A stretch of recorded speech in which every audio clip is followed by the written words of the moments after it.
Neste texto profundamente reflexivo, exploraremos com riqueza de detalhes como esse versículo ilumina diversos aspectos da jornada de fé do cristão. Veremos o que significa Deus ser nosso pastor e nós, suas ovelhas. Meditaremos sobre o que é tomar posse dessa promessa, meu pastor, e confiar na provisão divina, mesmo quando a lógica humana diz o contrário. Vamos revisitar histórias bíblicas inspiradoras, de Davi a Elias e a viúva de Sarepta, que demonstram a fidelidade divina em tempos de crise.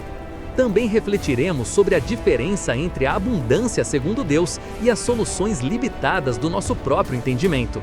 Além disso, abordaremos aplicações práticas para a vida hoje. Como viver como verdadeiras ovelhas do bom pastor, confiando na direção e no cuidado divino no dia a dia. Discutiremos como a obediência à palavra, em princípios como a fidelidade nos dízimos e ofertas, Malaquias 3:10, e a busca pelo reino em primeiro lugar, Mateus 6:33, abre portas para a provisão sobrenatural de Deus. Veremos também o poder da gratidão e da declaração de fé nas finanças, e como nossos testemunhos podem fortalecer nossa fé e inspirar outras pessoas a confiarem no Senhor provedor.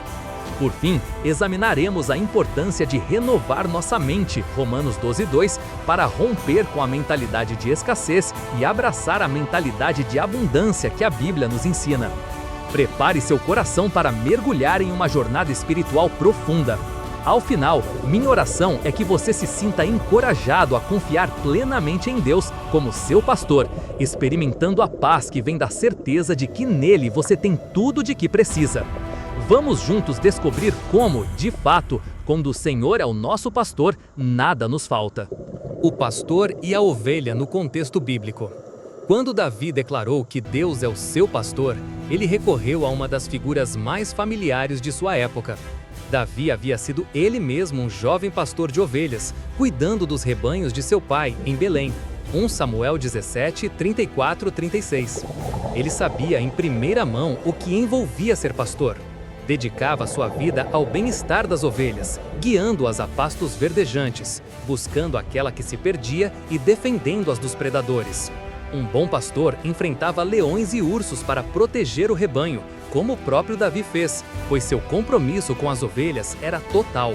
Essa dedicação intensa explica por que a relação entre pastor e ovelha se tornou uma das mais belas analogias da relação de Deus com seu povo. Assim como um pastor humano cuida de cada ovelha, Deus, o Criador e Senhor do Universo, se apresenta como aquele que guia, alimenta, sustenta e protege os que nele confiam. As Escrituras estão repletas dessa imagem. O Senhor era chamado de Pastor de Israel, aquele que carregava o seu povo nos braços como um rebanho, Isaías 40:11, Gênesis 49:24. Nós, por nossa vez, somos comparados a ovelhas. E não é difícil entender por quê. As ovelhas são criaturas indefesas e totalmente dependentes do pastor para sobreviver. Elas precisam que alguém as conduza aos lugares de alimento e água fresca e que as defenda dos perigos do caminho. Sem um pastor, a ovelha facilmente se desgarra e se expõe a riscos que não pode enfrentar sozinha. Em termos espirituais, Deus nos vê exatamente assim. Precisamos da orientação e proteção dele constantemente. Jesus Cristo reafirmou essa verdade ao se revelar como o bom pastor que dá a vida pelas ovelhas, João 10:11. Ele nos conhece pelo nome, nos guia com voz mansa e firme e vai à nossa frente para nos defender. Quando a Bíblia diz que o Senhor é o meu pastor, ela está nos assegurando que Deus assumiu para consigo mesmo o papel de cuidador fiel de nossas almas e da nossa existência. Ele é aquele que se importa com cada detalhe, que vê nossas necessidades antes mesmo de as expressarmos e que se compromete a supri-las segundo a sua perfeita vontade. Assim como um pastor terreno conhece cada ovelha do rebanho e a trata com carinho individual, o Senhor nos conhece intimamente e pessoalmente. Essa relação pastor-ovelha é profundamente pessoal e íntima, mostrando que não somos apenas mais um no mundo. Somos propriedade amada do pastor celeste, que por nós zela incansavelmente. Sem um pastor, as ovelhas não sobreviveriam por muito tempo. Assim também, sem a presença guiadora de Deus, ficaríamos à mercê das inseguranças da vida. Quão consolador é saber que o Senhor se apresenta como nosso pastor por amor, comprometido em nos conduzir em segurança. Meu pastor. tornando Deus pessoal em nossa fé. Uma pequena palavra no versículo faz toda a diferença. O Senhor é o meu pastor. Davi não diz apenas que Deus é um pastor, ou mesmo o pastor do rebanho em geral. Ele afirma que Deus é meu pastor. Essa apropriação pessoal da fé revela uma intimidade e confiança profundas.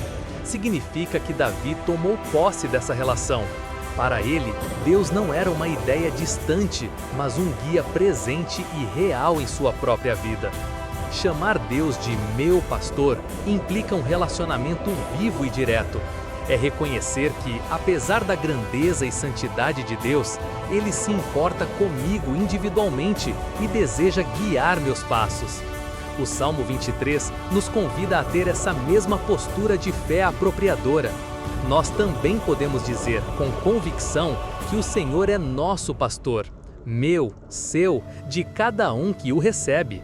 Jesus ensinou que o bom pastor chama suas ovelhas pelo nome e elas reconhecem sua voz. João 10, 3-4. Ou seja, é uma relação em que há conhecimento mútuo e pertencimento. Mas como tornar o Senhor verdadeiramente meu pastor? Isso exige fé pessoal e entrega. Não basta saber teoricamente que Deus cuida de pessoas. É preciso crer que Ele cuida de mim, aqui e agora.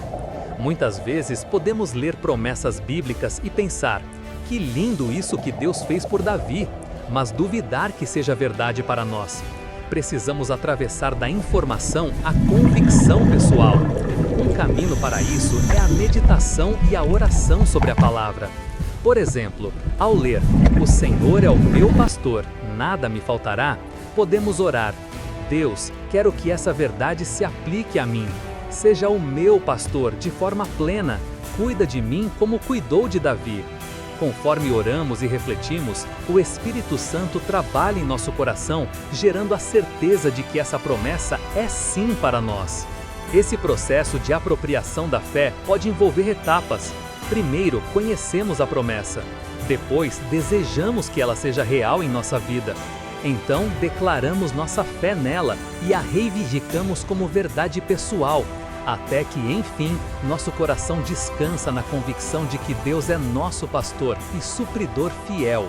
Não é um ato de arrogância dizer "meu Deus" ou "meu pastor". Pelo contrário, é um ato de humildade e dependência, reconhecendo que precisamos dele em todos os momentos. Quando afirmamos que o Senhor é nosso pastor, estamos entregando o controle da nossa vida a Ele, confiando que sua bondade e misericórdia nos seguirão todos os dias, Salmo 23, 6, e que Ele não nos abandonará. Assim, torne pessoal essa fé. Aproxime-se de Deus em oração, chame-o de seu pastor, converse com Ele sobre suas necessidades e temores. Quanto mais reconhecermos Deus nessa intimidade de pastor pessoal, mais experimentaremos a paz e a segurança de saber que pertencemos a Ele e que nada nos faltará. Vale lembrar que Deus deseja ser o pastor de cada um de nós, mas Ele não nos força a isso. É preciso abrir o coração voluntariamente e dizer: Senhor, seja Tu o meu pastor pessoal. Ao fazermos dessa relação uma realidade concreta em nossa vida, entramos em um nível mais profundo de confiança e intimidade, onde podemos realmente experimentar que nada nos faltará. Exemplos bíblicos de provisão em tempos de crise. As Escrituras oferecem diversos relatos que ilustram como Deus se revela como provedor fiel diante de situações de escassez. Esses testemunhos nos inspiram a confiar que, assim como Deus agiu no passado, Ele continuará agindo em nossas vidas hoje. Vejamos alguns exemplos marcantes. Davi. O autor do Salmo 23 não estava falando teorias, mas algo que ele mesmo experimentou. Ao longo de sua vida, Davi passou por momentos de extrema dificuldade, fugindo de um rei que o perseguia, escondendo-se em desertos, enfrentando inimigos poderosos. Ainda assim, ele testemunhou que Deus não o desamparou. Já idoso, Davi pôde dizer: "Fui moço e agora sou velho, mas nunca vi desamparado o justo, nem a sua descendência a mendigar o pão." Salmo 37, 25. Essa declaração é um poderoso testemunho de provisão. Em todas as fases de sua vida, Davi viu a fidelidade de Deus suprindo suas necessidades e das futuras gerações dos justos. Não é de admirar que ele tenha escrito: "Nada me faltará". Suas experiências confirmavam isso. Elias. Muitos anos após Davi, outro servo de Deus enfrentou uma crise ainda mais literal de falta, uma grande seca e fome na terra de Israel. O profeta Elias anunciou que não choveria por um longo período e, de fato, a chuva cessou. 1 Reis 17. Com a escassez de água e alimentos, Deus instruiu Elias a se refugiar junto ao riacho de Querite. Ali ocorreu algo extraordinário. Imagem: representação de Elias sendo alimentado por corvos junto ao ribeiro de Querite durante a seca. Deus usou meios inesperados para suprir o profeta. Conforme o relato bíblico, corvos traziam pão e carne para Elias 2 vezes por dia, sustentando-o milagrosamente. Imagine a cena: em meio a um cenário árido de fome, Deus utiliza aves consideradas impuras para alimentar seu servo. A provisão divina se manifestou de forma surpreendente e contrária à lógica humana naquele momento. Mas Deus tinha ainda outra lição para Elias. Quando o riacho secou, o Senhor enviou o profeta a uma pequena cidade fenícia chamada Sarepta, onde uma viúva iria sustentá-lo. 1 Reis 17, 8-16. Aquele pedido, à primeira vista, parecia ilógico. Como uma viúva pobre, prestes a morrer de fome junto com seu filho, poderia alimentar o homem de Deus? Contudo, Elias obedeceu à direção divina e encontrou a mulher apanhando gravetos para cozinhar seu último punhado de farinha. Elias desafiou-a em fé, pedindo que primeiro fizesse um pequeno bolo para ele com o último recurso que ela tinha. Com notável confiança, aquela viúva acreditou na promessa de Deus anunciada pelo profeta e o atendeu. Então, o milagre aconteceu. Conforme a palavra do Senhor, a farinha na panela não se acabou e o azeite na botija não secou até que as chuvas voltassem. Deus sustentou, ao mesmo tempo, a Elias e aquela família necessitada. Esse evento nos mostra que para ver a provisão divina é preciso crer e obedecer. A lógica humana diria para aquela mulher guardar o último alimento para si, mas a fé a levou a partilhar e confiar em Deus, e Ele multiplicou seus recursos de maneira sobrenatural. Outros exemplos. A Bíblia está repleta de histórias em que a provisão do Senhor desafia as expectativas humanas. Nos dias de Jesus, por exemplo, houve o episódio da multiplicação dos pães e peixes. Diante de uma multidão faminta e poucos alimentos disponíveis, Jesus deu graças a Deus e repartiu 5 pães e 2 peixinhos, que se multiplicaram o bastante para alimentar mais de 5.000 pessoas, com sobras. Mateus 14, 17-21. A lógica diria ser impossível, mas a compaixão e o poder divino supriram abundantemente. Nos dias de José do Egito, Deus proveu de forma preventiva. Deu a Faraó um sonho sobre os anos de fome e a José a sabedoria de estocar alimentos nos anos de abundância. Assim, quando a seca veio, o povo tinha provisão. Esse é outro exemplo de que a provisão de Deus pode incluir estratégia e planejamento inspirados por Ele. Igualmente inspiradora é a experiência de Abraão no Monte Moriá. Quando Deus providenciou um carneiro para ser sacrificado em lugar do filho de Abraão, este chamou aquele lugar de Jeová Jiré, que significa o Senhor proverá. Gênesis 22:14. Essa declaração de Abraão ecoa até hoje como lembrança de que Deus sempre tem o escape para a necessidade no momento certo, mesmo que no último instante. Vale lembrar que a provisão divina pode se manifestar de maneiras variadas. Nem sempre será algo sobrenatural e imediato, como nos exemplos bíblicos. Muitas vezes, Deus proverá por meios comuns. Uma porta de emprego que se abre no momento certo, uma pessoa que decide ajudar financeiramente ou uma ideia sábia para ganhar renda extra. O importante é reconhecer que por trás de cada provisão, seja ela extraordinária, a provisão divina versus a lógica humana. Um dos aspectos mais desafiadores de confiar em Deus como nosso provedor é que muitas vezes os caminhos de Deus contrariam a lógica humana comum. Aquilo que faz sentido do ponto de vista natural nem sempre é o meio pelo qual Deus irá agir.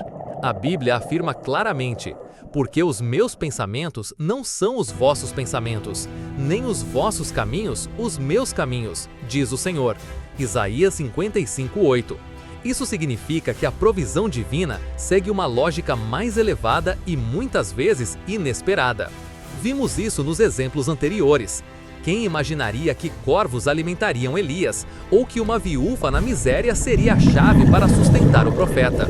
A razão humana diria que Elias deveria procurar uma família rica para hospedá-lo. Mas Deus escolheu justamente uma pessoa sem recursos para demonstrar seu poder. Como diz a Escritura, Deus frequentemente escolhe as coisas loucas para confundir as sábias. 1 Coríntios 1:27. Ele age assim para que fique claro que a provisão vem dele, e não de fontes naturais. A lógica humana geralmente segue o lema: primeiro junte e garanta o que é seu, depois você poderá repartir. O mundo nos ensina que precisamos possuir para então conquistar, que precisamos ver para crer. Já a lógica divina nos ensina a crer para ver e a dar mesmo quando temos pouco, confiando que Deus multiplicará. Enquanto o mundo prega a autossuficiência, Deus nos convida à dependência nele. É por isso que princípios bíblicos como o da generosidade e da entrega parecem paradoxais. Jesus disse que quem quisesse guardar a própria vida iria perdê-la, mas quem perdesse sua vida por amor a ele, isto é, se entregasse em confiança, acabaria ganhando-a. Mateus 16:25. De modo semelhante, Provérbios 11:24 nos lembra que quem dá com generosidade vê aumentar suas riquezas, enquanto o avarento passa necessidade. Paráfrase: a economia do reino de Deus é invertida em relação à do mundo. Considere o princípio do maná no deserto. Deus ordenou aos israelitas que recolhessem apenas o suficiente para cada dia, pois se guardassem excessos por medo de faltar, o maná apodreceria. Êxodo 16, 19 e 20. Humanamente, seria lógico armazenar para garantir o dia seguinte, mas Deus queria ensiná-los a confiar diariamente e não em seus estoques. Isso desafia nossa tendência natural de querer controle total. Às vezes, Deus permite que nossos recursos humanos se esgotem, justamente para mostrar que Ele é quem sustenta. Um ponto importante: quando dizemos "nada me faltará", entendemos que Deus supre tudo aquilo de que realmente precisamos, não necessariamente tudo o que desejamos de forma caprichosa. Ele conhece a diferença entre nossas necessidades e meras cobiças. A promessa do cuidado divino não é um cheque em branco para o consumismo, mas a segurança de que o essencial, aquilo que é bom e nos faz falta de verdade, não nos será negado. Salmo 84:11. Essa distinção nos ajuda a descansar. Se algo não nos foi dado, podemos crer que por ora não nos faz falta, ou Deus suprirá de outra maneira. Já o que for necessário para a nossa jornada, no tempo certo virá pelas mãos do Senhor. Outra área em que a lógica divina contrasta com a nossa é na prática da gratidão em meio à necessidade. A reação natural de alguém em crise financeira é reclamar ou se desesperar, mas Deus nos ensina a louvar e agradecer antes mesmo de ver a provisão, demonstrando fé em seu cuidado.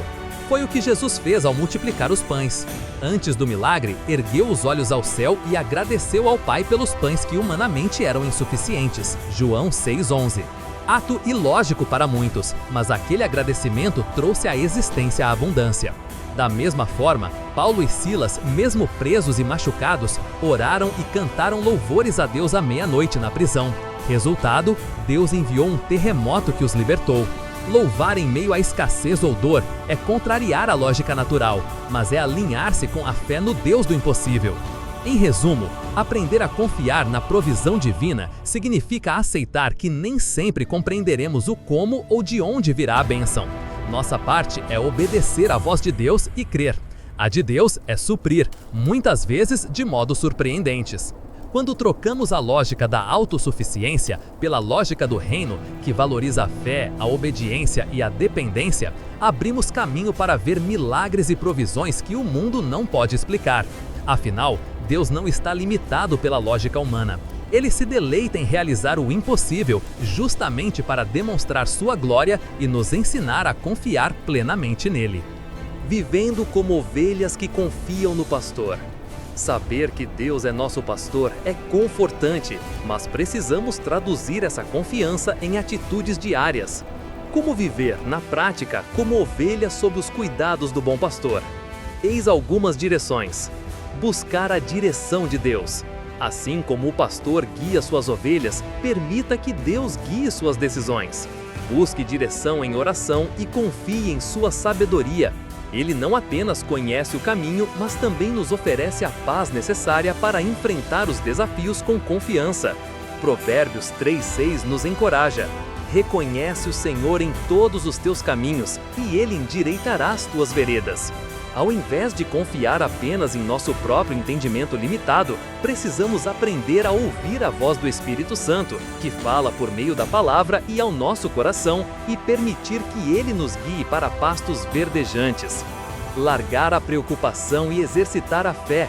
Jesus nos ensinou a não vivermos ansiosos quanto ao dia de amanhã ou às necessidades materiais, usando os lírios do campo e as aves do céu como exemplo do cuidado de Deus. Mateus 6:25-32.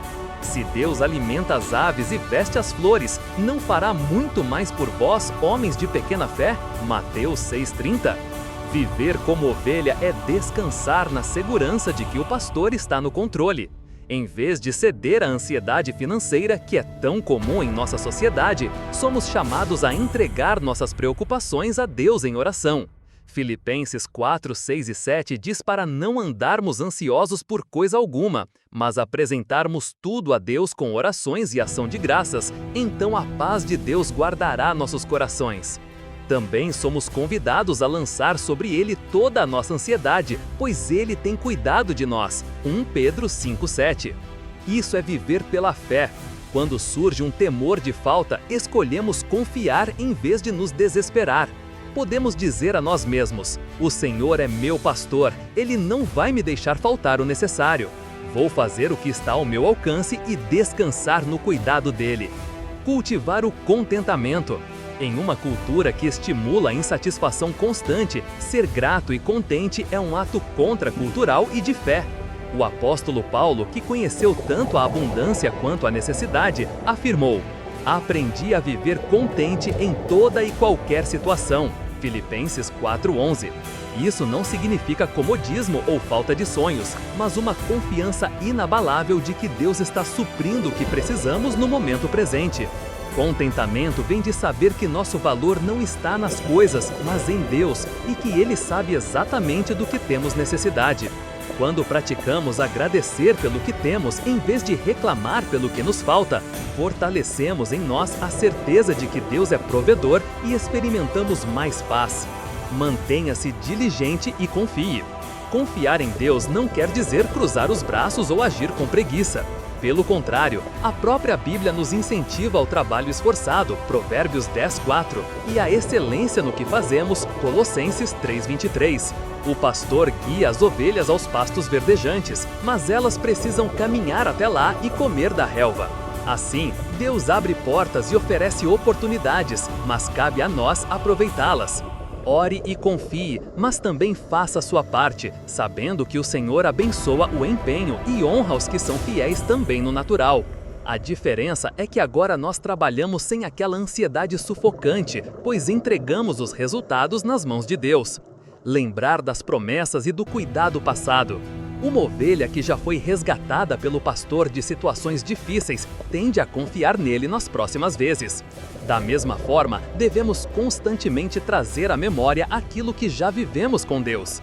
Quantas vezes Ele já nos ajudou quando pensávamos que não haveria saída? Meditar em versículos como Salmo 37:25, citado acima, e tantos outros que falam da fidelidade divina ajuda a dissipar o medo.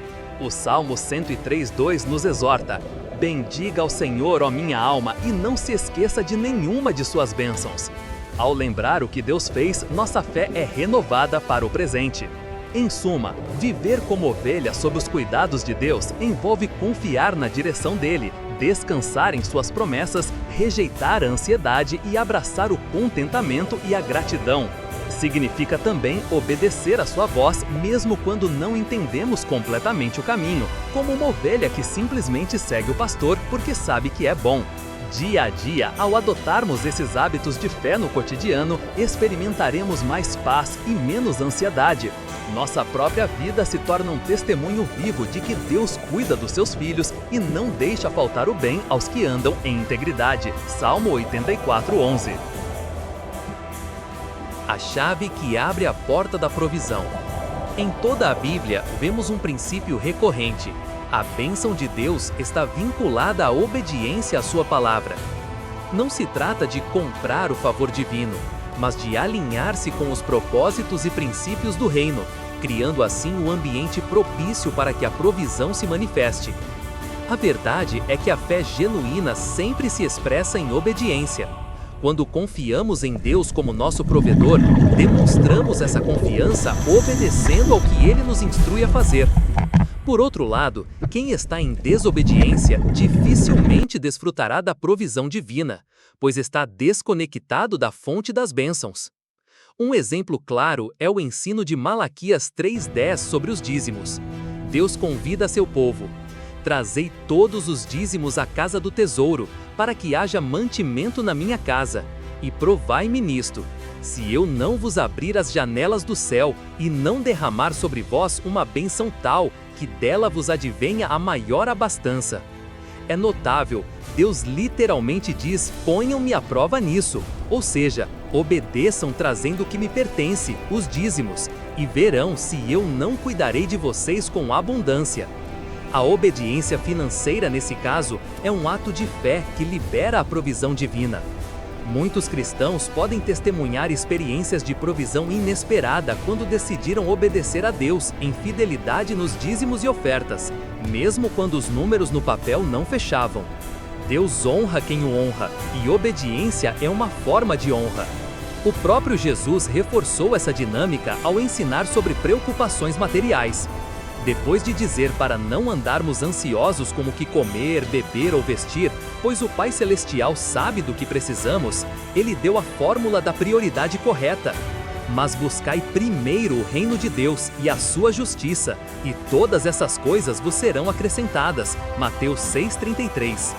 Em outras palavras, se colocarmos Deus e seus valores em primeiro lugar, obedecendo seus mandamentos, vivendo seus princípios de justiça, Ele mesmo se encarregará de suprir o necessário em nossa vida material. Quantas vezes nós invertemos isso, correndo atrás das outras coisas em primeiro lugar e deixando as questões espirituais por último, e acabamos exaustos e preocupados? Jesus nos ensina o caminho mais fácil. Priorize o reino e Deus suprirá suas necessidades. Essa é uma questão de confiança e obediência combinadas.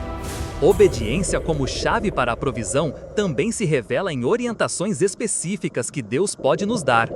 Por exemplo, Deus pode colocar em nosso coração o desejo de ajudar alguém em necessidade ou contribuir em um ministério, mesmo quando nós mesmos estamos passando por lutas financeiras. Aos olhos humanos, faz pouco sentido gastar recursos quando se sente falta. Mas se ouvirmos a voz de Deus e obedecermos, frequentemente veremos mais tarde como Ele cuidou de nós. A história da viúva de Sarepta ilustrou isso. Ao obedecer à direção divina de alimentar Elias primeiro, ela abriu a porta para que Deus a sustentasse milagrosamente. De forma semelhante, nos dias do profeta Eliseu, uma outra viúva endividada recebeu a orientação de juntar várias vasilhas vazias e derramar nelas o pouco azeite que possuía. Em fé, ela obedeceu e viu o azeite multiplicar-se até encher todas as vasilhas, provendo recursos suficientes para pagar suas dívidas. Da mesma forma, cada ato de obediência é uma semente plantada no reino de Deus, e no tempo certo colhemos os frutos dessa fidelidade. Portanto, se desejamos experimentar nada me faltará em nossa vida, precisamos avaliar se temos caminhado em obediência àquilo que Deus já nos ensinou. Temos sido honestos, generosos, fiéis na administração do que Ele nos deu? Temos priorizado o reino ou nossos próprios interesses? Ao alinhar nossa conduta com a vontade de Deus, podemos ter confiança de que Ele, como bom pastor, não deixará faltar provisão.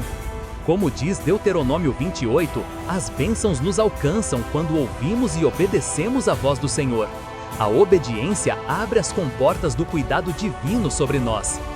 Tudo isso não significa que compramos a bênção com nossa obediência, mas revela que Deus, em sua graça, é fiel em cumprir o que promete quando alinhamos nossa vida com sua vontade. Como um pai amoroso, Ele ama recompensar a fidelidade de seus filhos e mostrar que vale a pena confiar e obedecer. Gratidão e declaração de fé. Atitudes que liberam provisão. Há duas posturas interiores e exteriores que andam de mãos dadas com a fé na provisão divina, a gratidão e a declaração da palavra de Deus. Essas atitudes não são meros pensamentos positivos, mas expressões concretas de confiança que têm poder de transformar nossa perspectiva e até o ambiente espiritual ao nosso redor. O poder da gratidão. A gratidão é uma chave que nos tira da mentalidade de escassez e nos coloca na atmosfera da fé. Quando agradecemos a Deus pelo que temos, por menor que pareça, e pelo que cremos que Ele fará, estamos reconhecendo que tudo vem dele e estamos, por fé, recebendo antecipadamente suas bênçãos. A Bíblia nos instrui a dar graças em todas as coisas. 1 Tessalonicenses 5,18. Isso inclui os momentos em que as contas estão apertadas. No lugar da murmuração, que é, no fundo, acusar Deus de negligência, escolhemos louvar. Como vimos, Jesus deu graças antes mesmo de os pães serem multiplicados. Esse é um princípio espiritual importante. Quando glorificamos a Deus em meio à necessidade, nossa fé cresce e nossos olhos se abrem para enxergar as formas pelas quais Ele já está provendo. Além disso, a gratidão convida à presença de Deus. Entrai por suas portas com ações de graças, Salmo 104. Onde Deus está presente, nada falta. Por isso, mesmo que você esteja em luta financeira, comece a agradecer a Deus pelo sustento diário, pela força que você tem para trabalhar, pelas portas que vão se abrir. Essa atitude de gratidão libera paz interior e cria um terreno fértil para milagres. A declaração de fé. Há poder em proclamar a palavra de Deus sobre as situações. Romanos 10,17 diz que a fé vem pelo ouvir a palavra. Isso inclui o ouvir a palavra declarada por nossos próprios lábios. Quando afirmamos, o Senhor é meu pastor, nada me faltará, nós não estamos tentando magicar algo inexistente, mas concordando com a verdade já revelada por Deus. Essa confissão traz paz à mente e repele as mentiras do medo. Como bem colocou um estudo, em Salmo 23:1 encontramos a certeza de que a provisão de Deus é completa.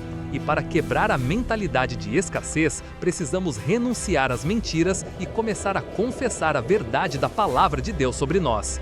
Em prática, isso significa substituir expressões de derrota, não vai dar, vou ficar pobre, não há solução, por declarações de fé fundamentadas na Bíblia.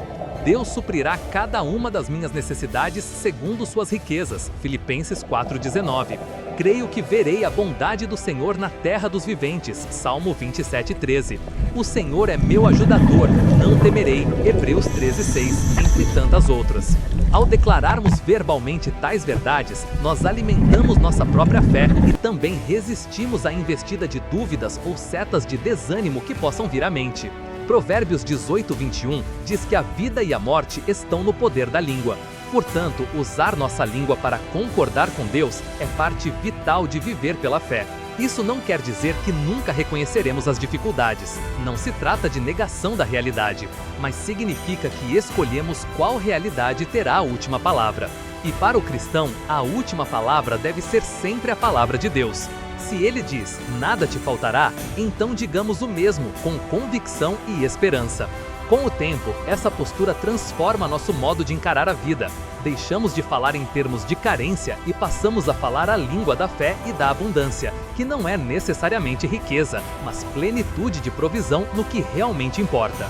Em suma, a gratidão e a declaração de fé são como duas asas que nos levantam acima do medo financeiro. Enquanto agradecemos, reconhecemos as mãos do pastor já operando. Enquanto declaramos a palavra, alinhamos nossa mente e nossas circunstâncias com a realidade do cuidado de Deus. Essa combinação libera poder espiritual e renova nossa maneira de pensar, ajudando-nos a viver na expectativa confiante do nada me faltará. Em um mundo repleto de queixas e palavras negativas, ser alguém que louva a Deus e proclama sua bondade é como acender uma luz em meio à escuridão. Nossa postura de gratidão e fé não só honra a Deus, mas também muda a atmosfera ao nosso redor e inspira outras pessoas a confiar em Ele. Uma arma que ativa a fé. Outra ferramenta poderosa na jornada contra o medo e a incredulidade é o poder do testemunho. Testemunhar significa contar aos outros e a si mesmo, por que não, as obras que Deus tem feito. Quando proclamamos um testemunho de provisão divina, nós exaltamos a fidelidade do Senhor, encorajamos corações aflitos e ainda confrontamos as mentiras do inimigo que dizem que Deus não vai agir. A Bíblia diz que os servos de Deus o venceram, Satanás, pelo sangue do Cordeiro e pela palavra do testemunho que deram, Apocalipse 12:11. Isso nos mostra que compartilhar aquilo que Deus faz é sim uma arma espiritual que derrota as trevas.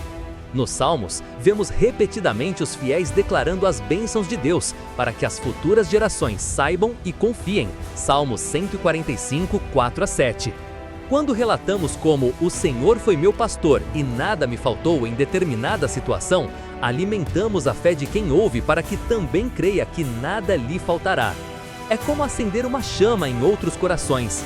Quantos já foram fortalecidos ao ouvir um irmão contar que recebeu uma provisão inesperada no último minuto, ou que viu Deus abrir uma porta de emprego quando todas pareciam fechadas?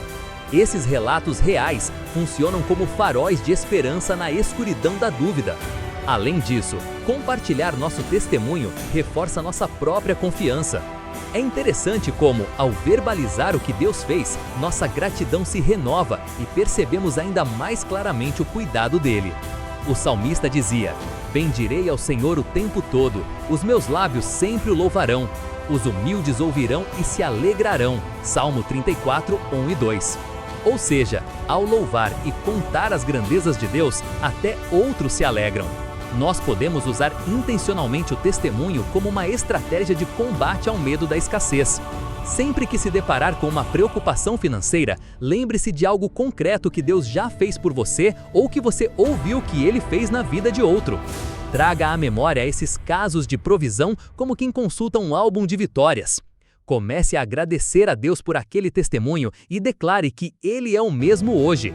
Isso não só lhe dará força, mas pode abrir caminho para que Deus opere de modo semelhante novamente. Não porque Ele seja obrigado por nossas palavras, mas porque o testemunho prepara o terreno do nosso coração e dos que nos ouvem para crer e receber. Afinal, o testemunho de Jesus é o espírito de profecia, Apocalipse 19:10.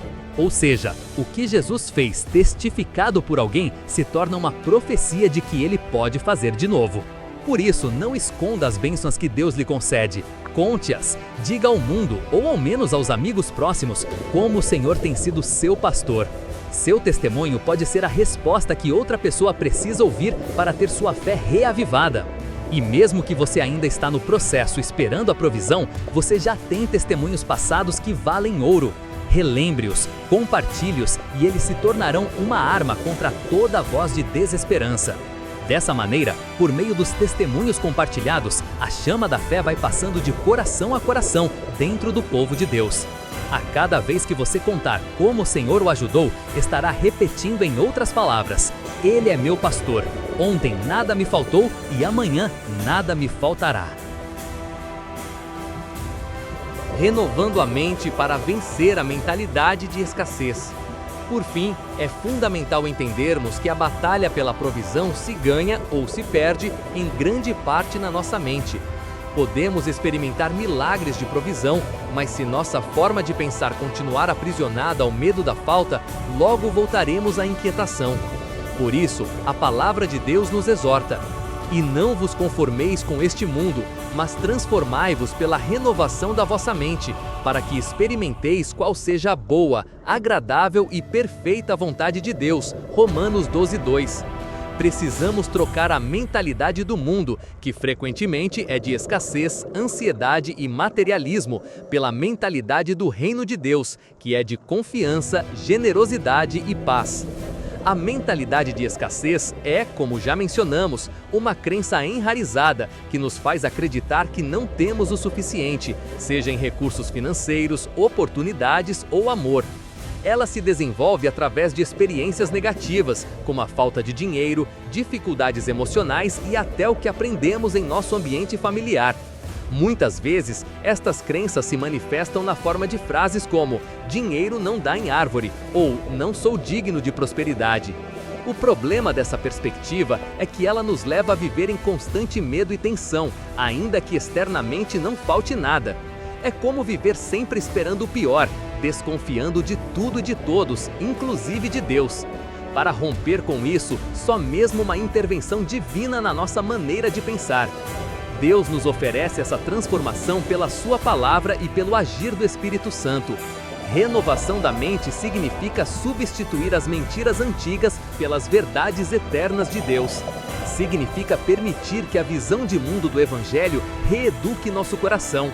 Por exemplo, onde antes pensávamos, se eu não agarrar tudo que puder vou passar necessidade, passamos a entender: o mundo pertence ao meu Pai.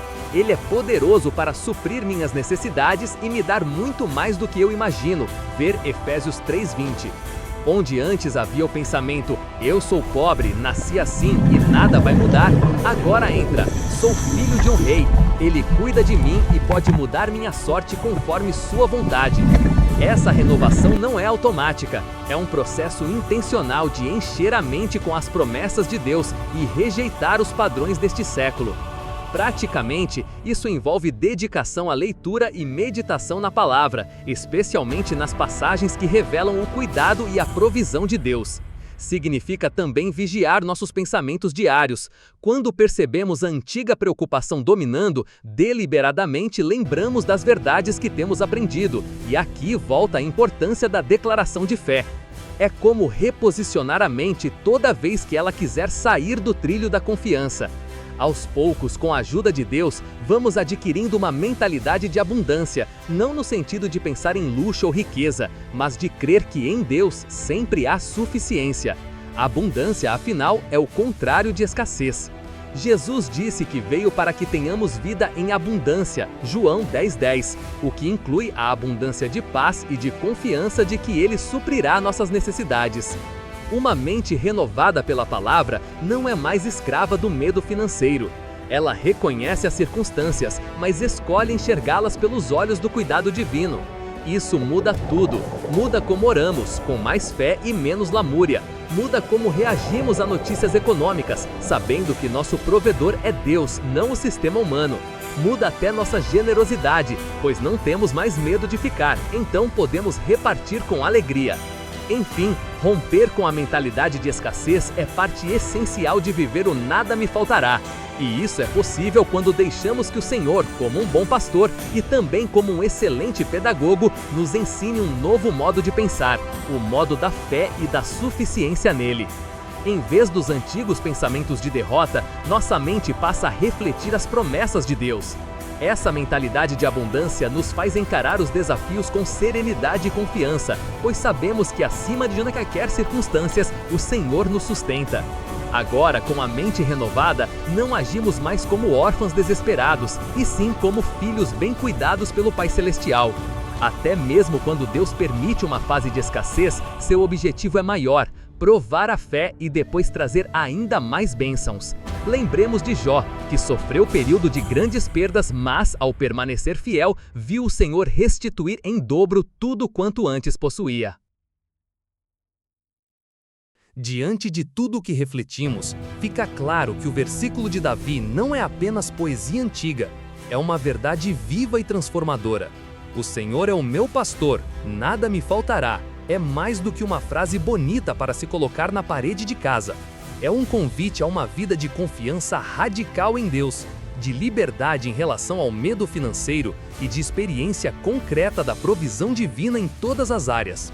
Assim como um pastor terreno cuida zelosamente de cada ovelha, Deus cuida de você. Ele conhece suas lutas, suas dívidas, suas responsabilidades e até mesmo os sonhos que você tem medo de sonhar por causa das limitações. E Ele diz: eu sou o teu pastor, eu estou aqui, nada te faltará. E lembremos, o cuidado de Deus não se limita ao material.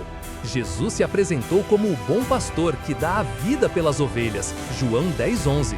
Nele recebemos a maior de todas as provisões, a salvação e a vida eterna.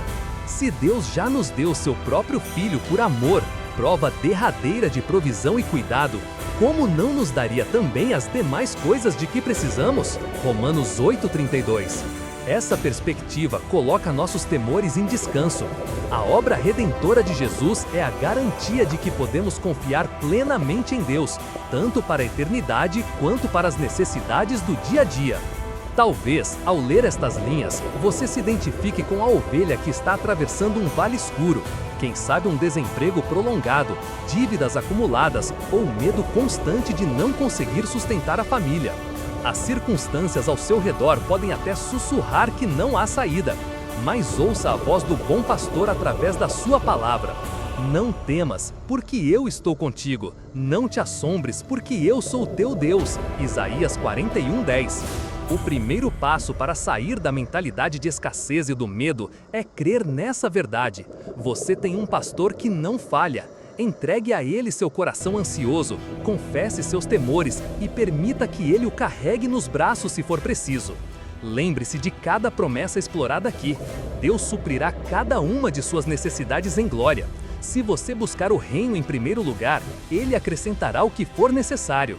Se você obedecer às instruções dele, experimentará suas janelas do céu abertas. Se cultivar a gratidão e declarar a palavra, sua fé será fortalecida e sua realidade começará a se alinhar com os propósitos de Deus. Não se conforme mais com a escravidão da preocupação. Em Cristo, você é chamado a viver em paz, sabendo que tem um Pai amoroso que o sustenta. Chegou a hora de dar um passo de fé. Assim como Davi fez daquela verdade algo pessoal, meu pastor, aproprie-se você também dessa relação. Decida hoje dizer a Deus: Senhor, eu confio em Ti de todo o coração. Renuncio ao espírito de medo e à mentalidade de escassez. Aceito-Te como meu pastor e creio que nada me faltará, porque Tu és fiel. Ao fazer essa entrega, creia que algo poderoso começa a acontecer em sua vida interior. Aquela paz que excede todo entendimento passará a guardar sua mente. Você verá a mão de Deus agir, talvez não exatamente como ou quando você imagina, mas no tempo e modo perfeito, pois o pastor nunca se atrasa nem erra o caminho. Convido você, portanto, a dar esse passo ousado de fé. Tome para si a chave de Salmo 91:1 e use-a para destrancar as portas da provisão divina e da tranquilidade. Permita que o amor de Deus expulse todo medo, João 4:18, e que sua mente seja renovada dia a dia pela palavra. Viva como uma ovelha nas mãos do melhor pastor. Então, independentemente das notícias econômicas ou dos desafios que vierem, você poderá dizer confiantemente: estou em boas mãos, nada me faltará. Para finalizar, deixe um convite prático. Que tal fazer agora mesmo uma declaração de fé? Escreva nos comentários abaixo uma simples frase como: Amém, Deus é fiel, glória a Deus, eu creio, ou até mesmo o versículo: O Senhor é meu pastor, nada me faltará. Use sua própria voz para afirmar sua confiança no Senhor. Que essa confissão pública seja também um compromisso do seu coração. E que, a partir de hoje, você viva dias de provisão, abundância de paz e testemunhos grandiosos do cuidado de Deus. Glória a Deus!